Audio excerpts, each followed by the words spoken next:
Hello everyone, welcome back to our YouTube channel. ಇವತ್ತಿನ ವಿಡಿಯೋದಲ್ಲಿ ಗಣೇಶ ಹಬ್ಬದ ಪ್ರಯುಕ್ತವಾಗಿ ಗಣೇಶನಿಗೆ ತುಂಬ ಪ್ರಿಯವಾಗಿರುವಂತಹ ಮೋದಕನ ತುಂಬ ಈಸಿಯಾಗಿ ಹೇಗೆ ಮಾಡ್ಕೊಳ್ಳೋದು ಅಂತ ಇವತ್ತಿನ ವಿಡಿಯೋದಲ್ಲಿ ನಾನು ನಿಮಗೆ ತಿಳಿಸ್ಕೊಡ್ತಾ ಇದ್ದೀನಿ.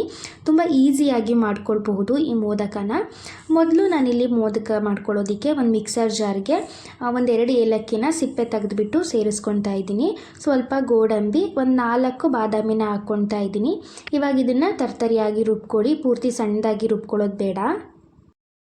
ನೋಡಿ, ಇವಾಗ ಇದನ್ನು ತರ್ತರಿಯಾಗಿ ರುಬ್ಕೊಂಡಿದ್ದೀನಿ. ಪೂರ್ತಿ ಸಣ್ಣದಾಗಿ ನಾವು ರುಬ್ಕೊಳ್ಬಾರ್ದು.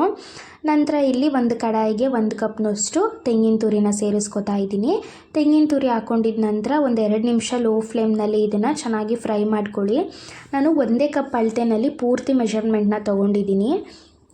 ನಾನು ಹೇಳ್ದಾಗೇ ನೀವು ಯಾವುದಾದ್ರೂ 1 ಕಪ್ ಅಳತೆನಲ್ಲಿ ಮೆಷರ್ಮೆಂಟ್ನ ಮಾಡ್ಕೊಳ್ಳಿ. ಪರ್ಫೆಕ್ಟಾಗಿ ಮೋದಕ ಬರುತ್ತೆ, ತುಂಬ ಈಸಿ ಕೂಡ ಆಗುತ್ತೆ ಮಾಡೋದಕ್ಕೆ. ನಂತರ ಅದೇ ಕಪ್ ಅಳತೆನಲ್ಲಿ ಅರ್ಧ ಕಪ್ನಷ್ಟು ಬೆಲ್ಲ ತೊಗೊಂಡಿದ್ದೀನಿ. 1 ಸ್ಪೂನಷ್ಟು ತುಪ್ಪನ ಸೇರಿಸ್ಕೊಂಡಿದ್ದೀನಿ. ಮತ್ತು ಇದಕ್ಕೆ ನೀರನ್ನು ಹಾಕ್ಕೊಳ್ಬಾರ್ದು, ಹಾಗೆಯೇ ನಾವು ಬೆಲ್ಲನ ನೀಟಾಗಿ ಕರಗಿಸ್ಕೊಳ್ಬೇಕು. ಈ ರೀತಿ ಮಾಡೋದ್ರಿಂದ ಸ್ಟಫಿಂಗ್ ತುಂಬ ಬೇಗ ಆಗುತ್ತೆ, ಈಸಿ ಕೂಡ ಮಾಡೋದಕ್ಕೆ. ನೋಡಿ, ಇವಾಗ ಬೆಲ್ಲ ಎಲ್ಲ ಚೆನ್ನಾಗಿ ಕರಗಿದೆ. ಇದು ಇನ್ನೂ ನಮಗೆ ಡ್ರೈ ಆಗಬೇಕು. ನೋಡಿ, ಇಷ್ಟು ಡ್ರೈ ಆದರೆ ಸಾಕು. ಇಷ್ಟು ಡ್ರೈ ಆದ ನಂತರ ನಾವು ಪೌಡರ್ ಮಾಡಿ ಇಟ್ಕೊಂಡಿದ್ವಲ್ಲ ಬಾದಾಮಿ, ಏಲಕ್ಕಿ, ಗೋಡಂಬಿ, ಆ ಪೌಡರ್ನ ಹಾಕ್ಕೊಳ್ಬೇಕು.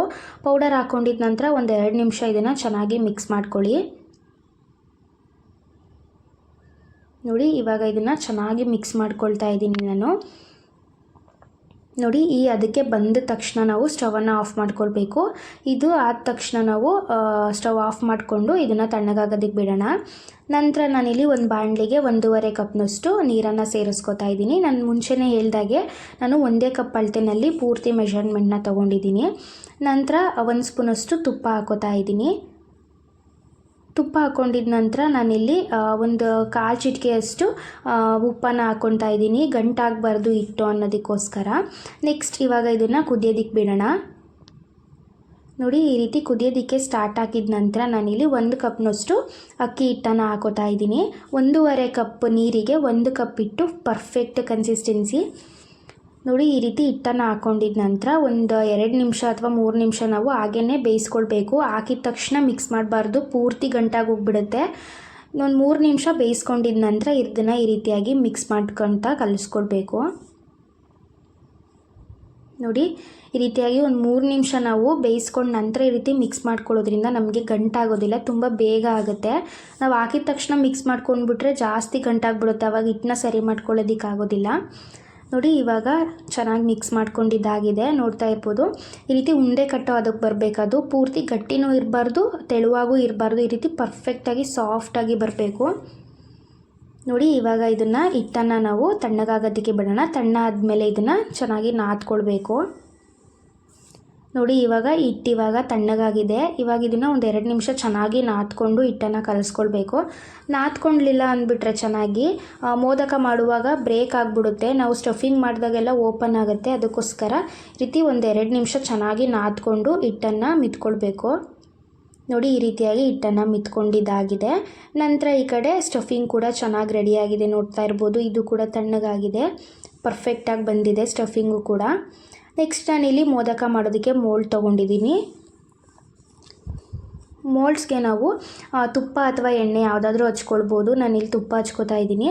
ಈ ರೀತಿ ತುಪ್ಪ ಅಥವಾ ಎಣ್ಣೆ ಹಚ್ಕೊಳ್ಳೋದ್ರಿಂದ ಮೋಲ್ಡ್ಗೆ ಹಿಟ್ಟು ಅಂಟ್ಕೊಳ್ಳೋದಿಲ್ಲ. ಅದಕ್ಕೋಸ್ಕರ ಈ ರೀತಿ ಎಣ್ಣೆ ಅಥವಾ ತುಪ್ಪ ಏನಾದರೂ ಒಂದು ಹಚ್ಕೊಳ್ಬೇಕು. ನಂತರ ಈ ರೀತಿ ಕ್ಲೋಸ್ ಮಾಡಿಬಿಟ್ಟು ಈ ರೀತಿಯಾಗಿ ಕ್ಲೋಸ್ ಮಾಡ್ಕೊಂಡ ನಂತರ ನಾವು ಇವಾಗ ರೆಡಿ ಮಾಡ್ಕೊಂಡಿದ್ವಲ್ಲ ಹಿಟ್ಟು, ಅದನ್ನು ಈ ರೀತಿಯಾಗಿ ಮೋಲ್ಡ್ ಒಳಗಡೆ ನಾವು ಹಾಕ್ಕೊಳ್ಬೇಕು. ಮಧ್ಯದಲ್ಲಿ ನಾವು ಸ್ಟಫಿಂಗ್ ಮಾಡ್ಕೊಳ್ಳೋದಕ್ಕೆ ಸ್ಪೇಸ್ ಮಾಡ್ಕೊಳ್ಬೇಕು. ಜಾಸ್ತಿ ಹಿಟ್ಟನ್ನು ಹಾಕ್ಕೊಳ್ಬೇಡಿ, ತಿನ್ನಬೇಕಾದ್ರೆ ಹಿಟ್ಟು ಅನಿಸ್ಬಿಡುತ್ತೆ, ಆವಾಗ ಚೆನ್ನಾಗೋದಿಲ್ಲ. ಈ ರೀತಿ ಸ್ವಲ್ಪ ತೆಳುವಾಗಿಯೇ ನಾವು ಮೋಲ್ಡ್ಗೆ ಈ ರೀತಿ ಹಿಟ್ಟನ್ನು ಹಾಕ್ಕೊಳ್ಬೇಕು. ನೋಡಿ, ಈ ರೀತಿಯಾಗಿ ಮಾಡ್ಕೊಂಡಿದ ನಂತರ ನಾನಿಲ್ಲಿ ಸ್ಟಫಿಂಗ್ ಹಾಕ್ಕೋತಾ ಇದ್ದೀನಿ. ನೋಡಿ, ಸ್ಟಫಿಂಗ್ ಜಾಸ್ತಿ ಆದರೆ ಮೇಲ್ಗಡೆ ಈ ರೀತಿಯಾಗಿ ತಕ್ಕೊಂಡ್ಬಿಟ್ಟು ಈ ರೀತಿ ನೀಟಾಗಿ ಅದನ್ನು ಫಿಲ್ ಮಾಡ್ಕೊಳ್ಳಿ. ನಂತರ ಮೇಲ್ಗಡೆ ಮತ್ತೆ ಸ್ವಲ್ಪ ಹಿಟ್ಟನ್ನು ಹಾಕ್ಕೊಂಡ್ಬಿಟ್ಟು ಇದನ್ನು ಪೂರ್ತಿಯಾಗಿ ನೀಟಾಗಿ ಕ್ಲೋಸ್ ಮಾಡ್ಕೊಳ್ಳಿ. ತುಂಬ ಈಸಿಯಾಗಿ ಮಾಡ್ಕೊಳ್ಬೋದು, ಜಾಸ್ತಿ ಪ್ರೊಸೀಜರ್ ಏನಿಲ್ಲ ಇದರಲ್ಲಿ. ತುಂಬ ಕ್ವಿಕ್ಕಾಗಿ ಆಗೋಗ್ಬಿಡುತ್ತೆ ಈ ಮೋದಕ. ನೋಡಿ, ನೆಕ್ಸ್ಟು ಈ ರೀತಿಯಾಗಿ ಓಪನ್ ಮಾಡಿ ನೋಡ್ತಾ ಇರ್ಬೋದು. ಎಷ್ಟು ಚೆನ್ನಾಗಿ ಬಂತು ಅಂತ ಹೇಳಿಬಿಟ್ಟು. ನಾವು ಎಣ್ಣೆ ಹಾಕಿರೋದ್ರಿಂದ ಮೋಲ್ಡ್ಸ್ಗೆ ತುಂಬ ಈಸಿಯಾಗಿ ಬರುತ್ತೆ. ನೋಡ್ತಾ ಇರ್ಬೋದು, ಮೋದಕ ಎಲ್ಲೂ ಕೂಡ ಬ್ರೇಕ್ ಆಗಿಲ್ಲ, ಓಪನ್ ಆಗಿಲ್ಲ, ತುಂಬ ಪರ್ಫೆಕ್ಟಾಗಿ ಶೇಪ್ ಬಂದಿದೆ. ಇದೇ ರೀತಿಯಾಗಿ ಉಳಿದಿರೋ ಅಂತಹ ಮೋದಕ ಅಂದರೆ ಎಷ್ಟಾಗುತ್ತೆ ಬೇಯಿಸ್ಕೊಳ್ಳೋದಕ್ಕೆ ಅಷ್ಟನ್ನು ನಾನಿಲ್ಲಿ ರೆಡಿ ಮಾಡ್ಕೊಂಡಿದ್ದೀನಿ. ನಂತರ ಈಗ ನಾನಿಲ್ಲಿ ಒಂದು ಇಡ್ಲಿ ಪಾತ್ರೆಗೆ ಈ ರೀತಿ ಬಾಳೆದೆಲೆಗೆ ಸ್ವಲ್ಪ ಎಣ್ಣೆನ ಸವರ್ಬಿಟ್ಟು ಈ ರೀತಿ ಮಾಡ್ಕೊಂಡಿರೋಂಥ ಮೋದಕನ ಇಡ್ತಾ ಇದ್ದೀನಿ. ಎಷ್ಟಾಗುತ್ತೆ ಅಷ್ಟನ್ನೇ ಮಾಡ್ಕೊಳ್ಳಿ, ಜಾಸ್ತಿ ಮಾಡ್ಕೊಳ್ಬೇಡಿ. ಆ ಇಡ್ಲಿ ಪಾತ್ರೆಗೆ ಎಷ್ಟು ಇಡಿಸುತ್ತೆ ಅಷ್ಟನ್ನು ಮಾಡ್ಕೊಳ್ಳಿ. ನಂತರ ಇವಾಗ ಇಡ್ಲಿ ಪಾತ್ರೆದು ಲಿಡ್ನ ಕ್ಲೋಸ್ ಮಾಡಿಬಿಟ್ಟು ಇದನ್ನು ಲೋ ಫ್ಲೇಮ್ನಲ್ಲೇ ಒಂದು 15 ನಿಮಿಷ ನಾವು ಚೆನ್ನಾಗಿ ಬೇಯಿಸ್ಕೊಳ್ಬೇಕು. ನೋಡಿ, ಇವಾಗ ಒಂದು 15 ನಿಮಿಷ ಆಗಿದೆ. ನಾನು ನಿಮಗೆ ಓಪನ್ ಮಾಡಿ ತೋರಿಸ್ತಾ ಇದ್ದೀನಿ ಎಷ್ಟು ಚೆನ್ನಾಗಿ ಬಂದಿದೆ ಅಂತ ಹೇಳಿಬಿಟ್ಟು. ಎಲ್ಲೂ ಕೂಡ ಶೇಪ್ ಹಾಳಾಗಿಲ್ಲ, ಓಪನ್ ಕೂಡ ಆಗಿಲ್ಲ, ತುಂಬ ಪರ್ಫೆಕ್ಟಾಗಿ ಬಂದಿದೆ ಮೋದಕ. ಫ್ರೆಂಡ್ಸ್, ನೀವು ಕೂಡ ಇದೇ ರೀತಿಯಾಗಿ ಮಾಡಿ, ಖಂಡಿತವಾಗ್ಲೂ ಮೋದಕ ತುಂಬಾ ಚೆನ್ನಾಗಿ ಬರುತ್ತೆ. ನೋಡಿದ್ರಲ್ಲ ಫ್ರೆಂಡ್ಸ್, ಗಣೇಶನಿಗೆ ತುಂಬಾ ಪ್ರಿಯವಾಗಿರುವಂತಹ ಮೋದಕನ ಹೇಗೆ ಮಾಡೋದು ಅಂತ ತಿಳಿಸ್ಕೊಟ್ಟಿದ್ದೀನಿ. ಈ ವಿಡಿಯೋನ ಲೈಕ್, ಕಮೆಂಟ್, ಶೇರ್ ಮಾಡಿ.